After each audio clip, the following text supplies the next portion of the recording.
dari Bangka Belitung. Berjumpa lagi dengan saya, Rizky Amalia, dalam program Pojok UMKM. Pada episode kali ini, saya ingin mengajak Anda untuk mengenal lebih dekat para pelaku UMKM yang ada di Bangka Belitung. Nah, kali ini kita akan berkunjung ke dua UMKM lokal, yaitu UMKM yang bergerak di produk kebersihan dan juga UMKM yang bergerak di bidang kuliner khas Bangka Belitung. Yang pertama akan kita kunjungi adalah produk UMKM yang bergerak di bidang kebersihan, yaitu Papalove. Nah, seperti apakah UMKM Papalove ini? Ikuti perjalanan saya dalam Pojok UMKM.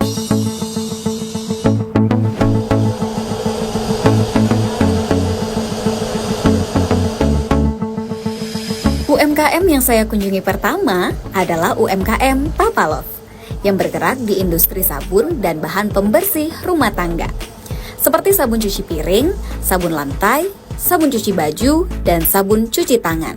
Tidak hanya itu, di sini juga memproduksi sabun dan sampo loh.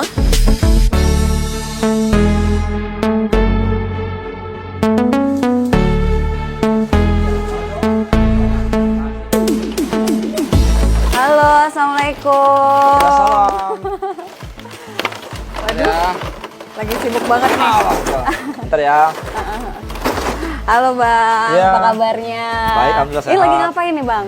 Ini lagi mau bongkar botol buat sabun gitu. Oh, oke.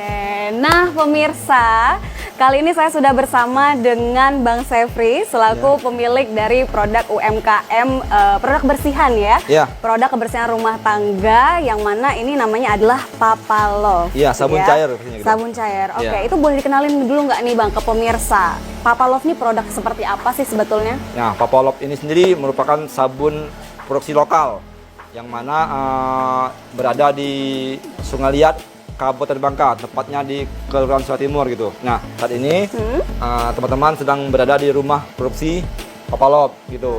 Nah, Itu produknya ada apa aja? Apakah cuma sabun aja atau ada yang lain juga tuh Bang? untuk saat ini kita ada 6 produk gitu ya. Yang pertama di produk di bersih rumah tangganya itu ada sabun cuci piring, deterjen, ya, pel lantai, hand wash, sama sampo dan sabun cair gitu.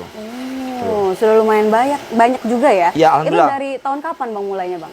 Sekitar 2 tahun yang lalu. Sekitar 2 tahun yang lalu, berarti 2023 mulainya ya? Ya, kurang lebih gitu. Oke, nah ini saya cukup penasaran seperti apa sih proses pembuatan dari produk Papalove ini. Boleh nggak kita ngintip ke dalam seperti apa? Boleh. Kalau gitu langsung aja yuk Bang. Ya. Yuk kita intip langsung proses produksinya. Jangan lupa pakai masker dulu ya. Saat masuk ke ruang produksi Papalove, kita bisa langsung mencium aroma khas dari sabun dan bahan pembersih yang sedang diracik.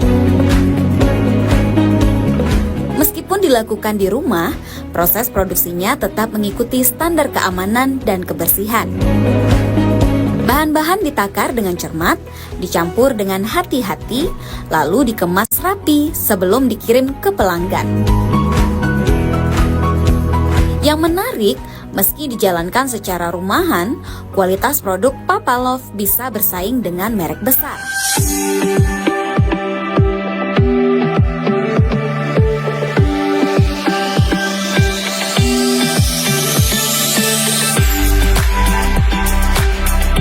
Nah, Sobat UMKM, di sini saya akan mencoba membantu Pak Sefri meracik pembuatan sabun cuci piring. Kira-kira berhasil nggak ya?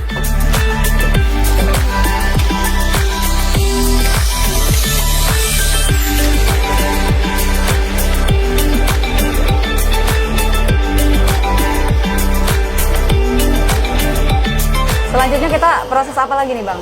Nah, ini kita sudah hampir mau tahap finishing gitu ya. Setelah semua bahan dimasukkan, ada puluhan macam bahan. Tadi gitu tinggal 2 bahan lagi. Apa aja yaitu nih? pewarna dan parfum gitu. Oke. Nah, ini kita masukin pewarna ya. Pewarna dulu? Ya, Mbaknya mau coba? Boleh? Ambil airnya, Mbak. Ambil airnya kurang dulu. lebih 1 liter 2 liter gitu, nggak apa? Ya, cukupnya. Oke, cukup. Segini cukup ya? Ya. Terus masukin pewarnanya. Ini, saya Masukin pegang. pewarnanya. Ya.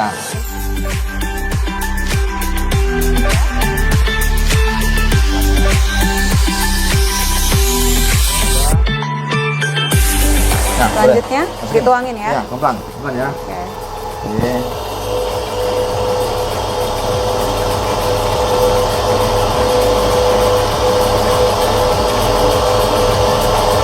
Oke, selanjutnya parfumnya biar segar gitu. Oke, kalau parfum masih perlu air nggak? Nggak usah. Oh nggak, langsung aja. Ya. Oke. Pelan ya. Ya. Oke. Ini untuk satu drum ini bisa untuk menghasilkan berapa liter, Bang? Ini bisa 2 liter. 200? Iya. Wow. Oke, udah selesai. Nah ini kita harus nunggu lagi nih sekitar 10 menit. Habis itu tambah lagi air sisanya, aduk lagi sekitar 10 menit lagi. Sudah, itu finishing gitu. Nanti untuk proses, dia butuh proses fermentasi gitu. Dimana proses fermentasi ini butuh waktu sekitar 24 jam. Gitu. Jadi kita bikin hari ini, jadinya besok pagi baru gitu. bisa ya? 24 jam gitu. Oke. Nah ini bahan-bahan yang sudah kita campur tadi ada apa aja nih Bang di dalam sini? Itu yang pertama itu namanya bahasa dagang ya, bahasa umumnya Texapon. Nah, Texapon itu semua sabun cair, mau yang pabrikan yang dijual atau toko itu semuanya pakai Texapon gitu. Nah, untuk yang kita ini kita pakainya yang merek yang keluaran pabrik KO. Terus ada lagi namanya NaCl. Ya. Bahasa kitanya mungkin garam lah gitu.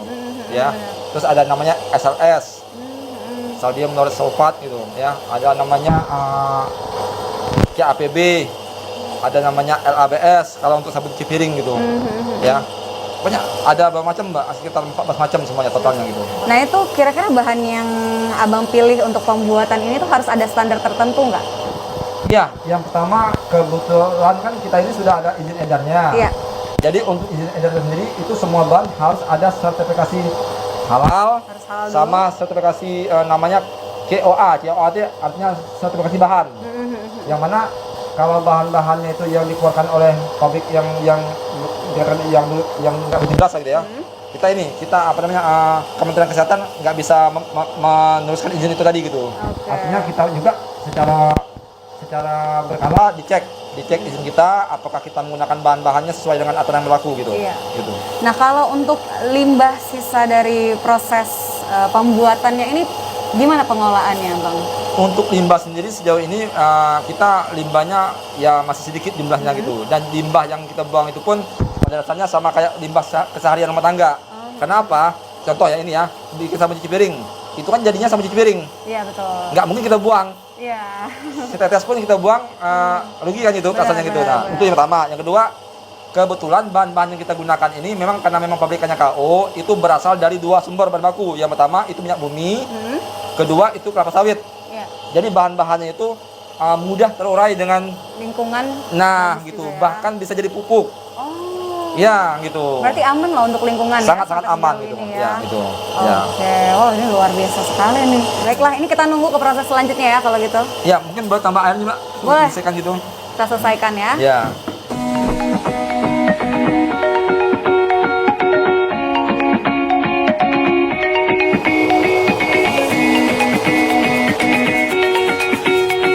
Di balik produk-produk Papa Love yang harum dan fungsional, ada cerita perjuangan yang patut kita apresiasi. Sang pemilik memulai usaha ini dari skala kecil, hanya untuk konsumsi pribadi. Tapi karena kualitasnya yang bagus dan banyak pelanggan yang cocok dengan produknya, pelan-pelan usaha ini berkembang menjadi UMKM yang dikenal masyarakat. Produksi sabun Papa Love semuanya dilakukan secara mandiri dari rumah, dengan semangat untuk menciptakan produk lokal yang berkualitas nasional.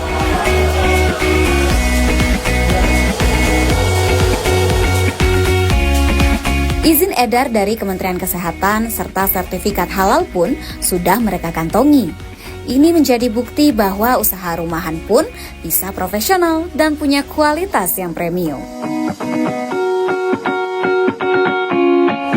Papa Love adalah gambaran sempurna bagaimana usaha kecil bisa punya dampak yang besar.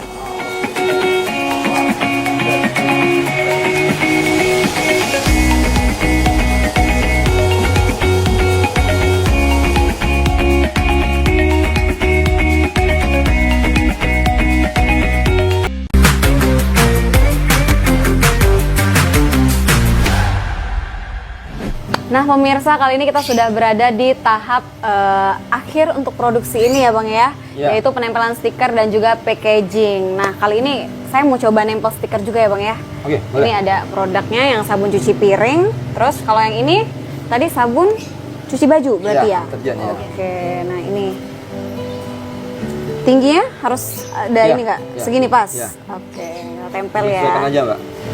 Ya. Nah, seperti ini. Oke, strategi pemasarannya sendiri awal mula ngerintisnya tuh gimana Bang? Misalnya dijualnya itu ke toko-toko dulu kah? Atau Abang langsung mengajukan proposal ke perusahaan besar atau gimana nih Bang? Jadi untuk awal dulu ya pasti kita ada istilahnya promosi dulu gitu. Iya. Jadi kita bagi-bagi sampel, dengan teman-teman tetangga gitu ya, untuk menilai kualitas kita gitu. Oke. Gitu. Nah, seiring berjalannya waktu, yang mana komentar-komentar dari teman-teman sudah positif, kita coba tawarkan ke pelaku usaha gitu. Iya. Yang mana mungkin kita awali dulu dengan teman-teman dulu gitu, teman-teman gitu ya. Nah itu baru kita berlanjutan di perusahaan, hotel-hotel, Oh, sampai ke hotel-hotel juga ya? Iya, iya. Alhamdulillah untuk di wilayah Sungai Liat ya, khususnya itu hampir seluruh hotel menggunakan produk kita. Wow. Nah, bahkan sekarang ini kita sudah mulai melakukan pengiriman ke Belitung gitu. Oh, sampai ke Belitung juga berarti ya? Alhamdulillah, Mbak. Oke. Kalau untuk harga produknya ini kan pasti beda-beda dong per kemasan ya? Iya. Kalau yang kemasan yang kecil ini berapa ini Bang dijualnya? Ini kalau untuk sabun cuci piring ya. Oh, beda-beda ya Ya, produknya? untuk Oke. sabun cuci piring itu kemasan 500 ml ya. Itu harganya harga jual ya. Iya, harga jualnya Itu berapa? 8 ribuan. 8 ribuan satu Ya. botol seperti ini ya? Iya, iya, iya. Oke, kalau yang 5 liter? Yang 5 liter di harga 70 ribuan. 70 Dengan ribuan. kualitas premium ya. Oke, berarti masih terjangkau lah ya untuk masyarakat beli gitu ya. Iya. Kalau misalnya masyarakat Bangka Belitung ada yang mau beli, ini bisa ditemukan di tempat toko-toko seperti itu nggak Bang? Ada di beberapa toko kayak di Pangkal Pinang juga kita ada distributornya gitu oke. ya. Terus kita juga ada seperti kios-kios isi ulang juga ada gitu, agen-agennya gitu. Iya. Jadi kalau pengen irit Mbak, ini Iya. bisa isi ulang. Pakai Artinya- jerigen ini ya? Iya, kalau jerigennya sudah habis, tinggal beli lagi, jerigen namanya balikin lebih murah lagi gitu. Lebih murah lagi. Iya. Kalau untuk produk Papalov sendiri, ini kan kalau mau dipasarkan kita harus tahu dulu dong keunggulannya apa, ya Oke, kan? iya, Nah, iya. boleh nggak Abang sebutkan keunggulan produk dari Papalov sendiri apa? Jadi gini Mbak, kalau kita bicara keunggulan, yang pasti harga sabun Papalov ini kan lebih rendah lah Iya. dibandingkan dengan produk-produk pabrikan yang ada di pasaran gitu.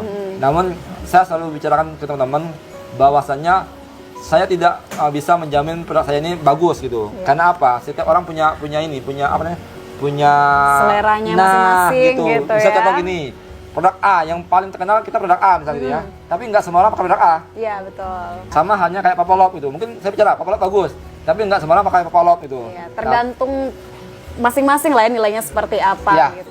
Nah Bang, kalau untuk dukungan dari pemerintah sendiri selama ini untuk Papalov apa aja yang udah diberikan? Atau mungkin ada nggak harapan yang Abang pengen dari pemerintah sendiri untuk produk Abang ini? Nah kalau untuk perizinan sendiri kita sejauh ini transparan, artinya pembayarannya langsung ke kementerian langsung Iya. gitu ya. Itu kalau untuk perizinannya. Kalau untuk izin lainnya kayak halal, TKDN, ya mungkin kita dipermudah juga lah gitu. Disupport juga iya, dibantu juga iya gitu. Sejauh ini kalau untuk perizinan, alhamdulillah Dipermudah sekali lah ya. gitu, ya disupport itu. Nah kalau untuk hal bantuan seperti materi atau bantuan alat, sejauh ini kita belum menerima lah gitu, ya. Oke. belum sama sekali Mbak, belum gitu. Berarti itu yang sekarang lagi dibutuhkan sebetulnya ya dari pemerintah untuk Papalov ini. Iya, karena pada dasarnya saya nggak tahu nih, saya kurang tahu juga nih program pemerintah seperti apa untuk bantuan. Tapi kalau saya dengar ada lah bantuan alat itu. Tapi sejauh ini kami dari CP Multi Gemilang Group belum pernah menerima bantuan alat. Kalau bicara butuh, ya maaf nih, ya pasti butuh gitu. Iya, Karena mungkin tadi kan nggak bisa lihat nih gitu. Sekarang ini ya kami agak sedikit kesulitan untuk meningkatkan volume produksi gitu. Iya, jumlah produksinya ya. Dikarenakan istilahnya mesin kami cuma satu gitu. Itu pun mesinnya kita harus rakit sendiri, mikir sendiri gitu. Mikir sendiri gimana caranya ini mesin efektif gitu. Oke, nah terakhir harapan Abang untuk usaha yang Abang jalankan ini apa ke depannya? Nah, harapan kami itu tadi, Papalov bisa memenuhi kebutuhan sabun di wilayah Babel gitu. Betul. Semoga harapan yang Bang Sefri sampaikan tadi bisa terwujud ya. Amin ya robbal alamin. Dan teman-teman, sekali lagi betul apa kata Bang Sefri, produk lokal itu memang keunggulannya itu di sana. Dia harganya bahkan lebih murah jadinya ya, dan pastinya membuka lapangan pekerjaan untuk masyarakat di sekitarnya. Nah, pemirsa, kita udah selesai melihat seperti apakah proses pembuatan dari produk UMKM Pak Palof ini. Nah, selanjutnya kita akan melihat seperti apakah pembuatan salah satu UMKM terkait makanan tradisional Bangka Belitung. Namun setelah yang satu ini ya, jadi jangan kemana-mana, tetap di Pojok UMKM. Mari kita dukung produk lokal seperti Pak Palof, karena setiap kita membeli produk UMKM, kita tidak hanya mendapatkan barang berkualitas, tapi juga ikut menggerakkan ekonomi daerah dan mewujudkan mimpi para pelaku usaha kecil.